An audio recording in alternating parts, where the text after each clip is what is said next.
a quiet countryside of Montana, a man named David Miller began his morning before the sun. He owned a small farm, had a loving wife, and land rich with green, but inside, his thoughts screamed louder than the roosters. Every sound, wind, cows, hammering, felt like pressure inside his head. Even in silence, he couldn't find peace. His mind ran faster than his feet ever could. He often sat under an old oak tree by the river, staring at the flowing water. He wondered, how can this river stay calm while it keeps moving?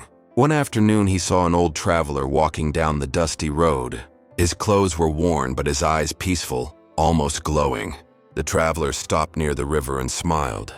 "You look troubled, my friend," he said softly. David sighed. "I just can't find peace. My mind never rests." The traveler sat down beside him and whispered, "Peace isn't found when the world goes silent. It's found when your heart stops shouting." David was curious. He asked, "But how can I stop my thoughts?"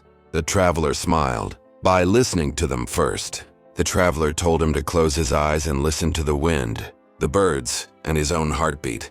For the first time, David truly heard life. Minutes felt like hours. When he opened his eyes, the traveler had already left, but the peace he felt remained, light as air. That evening, David returned home quietly. His wife noticed something different, a softness in his eyes. He said nothing, yet his silence spoke peace. Days passed peacefully until the sky turned gray. Storm winds came, and so did the noise of worry once again. By morning, half of his crops were gone. His heart sank.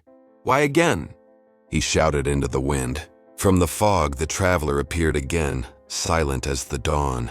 He said nothing, just stood beside David. The traveler whispered, "The calm mind isn't built in peace, it's built in the storm." David finally understood. Without words, they began to replant together, hand by hand, seed by seed. David felt no anger, only effort. When the sun rose again, the field shined with dew, and David's heart finally felt quiet. Every morning, David sat by the river before work, breathing slowly, watching the reflection of sky and water. He found peace in small moments. He remembered the traveler's words, "Peace begins where expectation ends." He started to live by them every day. Slowly, his calmness spread through his home. His wife smiled more. Even the animals seemed quieter. That night, David looked at the moon above his field and smiled. He whispered, "Maybe calm was never lost, I just forgot how to listen." Weeks passed, and silence no longer scared David.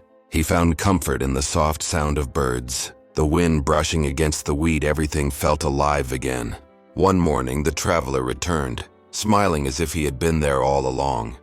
David greeted him calmly. "I've started to understand what you meant." The traveler nodded. "Peace isn't learned in one day. It's something you water daily, just like your fields." They both sat in silence, listening to the river. It was the same sound as always, yet now it felt sacred. David's calm energy began to spread through the village. Children laughed more. Farmers worked without shouting. Even the animals seemed gentler. He started helping neighbors fix broken fences, giving them his time instead of advice. His silence became more powerful than words. Then one day, tragedy struck. David's old oak tree near the river fell in a storm. It was his favorite place, the place where he found his peace. He felt a sting in his heart, not because of the tree, but because it reminded him how easily peace can be lost. The traveler appeared beside him once again. "The calm mind doesn't depend on what stands around you," he said. "It depends on what stands within you."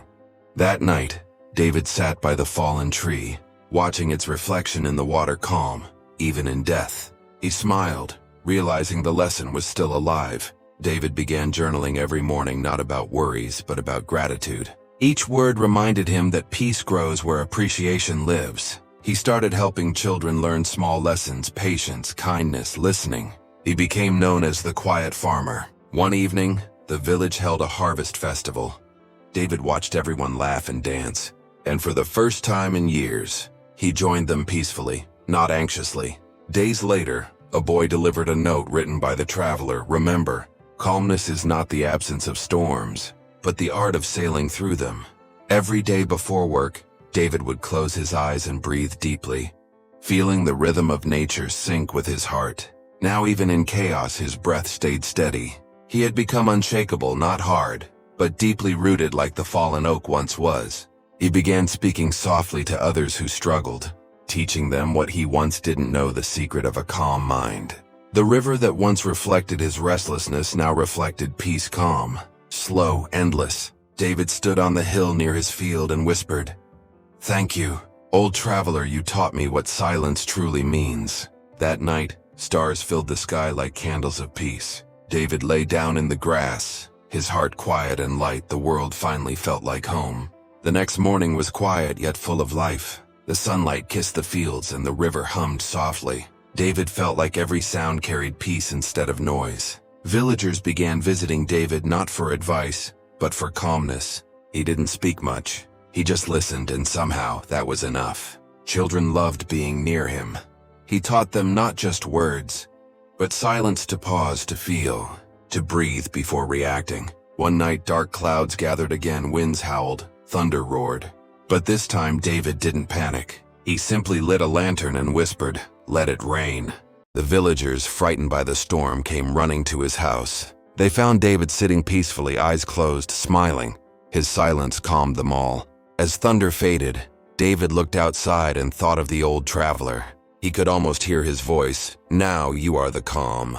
He began writing down everything he had learned: lessons, thoughts, and moments of silence to leave behind for others. Soon, his diary became a guide for others, the secret of a calm mind.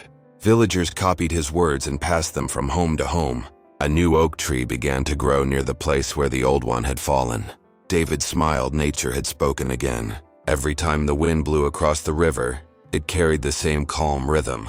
To David, it was the traveler's voice saying, "Peace lives where patience grows." Years passed. David grew older, but his peace only deepened. His calm presence became the heart of the village. A young boy often followed him everywhere, asking, "How can I be calm like you?" David smiled gently, "By listening more than you speak." The boy began sitting by the river each morning, just like David once did. The circle of calm had begun again. One evening, David walked to the hill overlooking the fields. He watched the sun sink into the horizon, peaceful, satisfied, free. As stars appeared, he whispered softly, "Peace isn't found, it's remembered." And that was his final lesson. After his passing, the village became known as Whisperfield.